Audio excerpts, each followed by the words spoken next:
Exercise number 13. Time plays an important part in every action of every person throughout the day, yet, time is something about which we know very little and about which we understand even less. Full stop.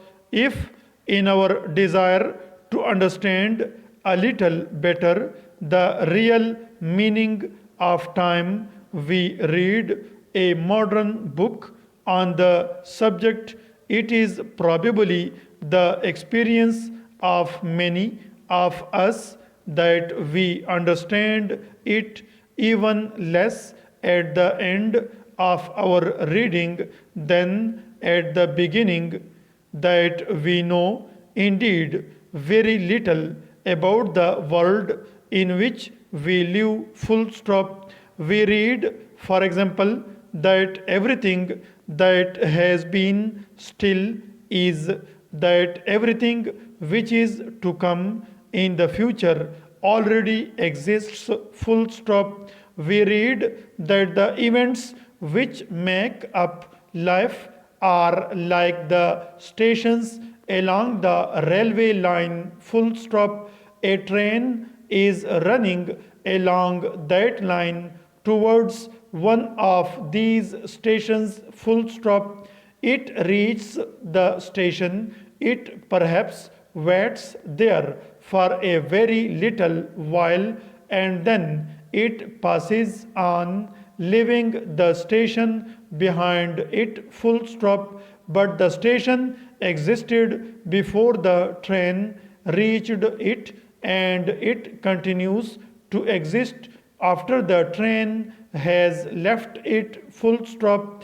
In the same way, it is said the things which happen in life are there all the time, waiting for us to reach them. Full stop. We reach them and experience them and pass on, leaving them behind us. Full stop. According to the writers of these modern books, these events existed before we knew of them and will continue to exist when we ourselves are no more. Full stop. They will exist, in fact, for as long as anything as we understand it exists. Full stop. New paragraph.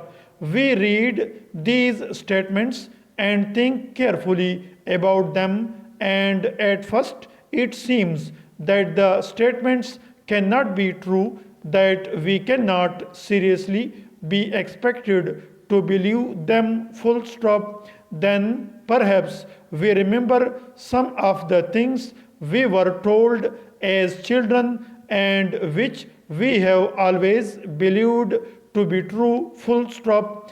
As children, we learned that many of the little points of light which appeared above us at night are really great bodies which are millions of miles away from the earth. Full stop. Light, we were told, moves at the rate of about 186,000 miles a second, but so far distant are these bodies from us that the light which we see coming from them is the light which left them thousands and in some cases millions of years ago. Full stop.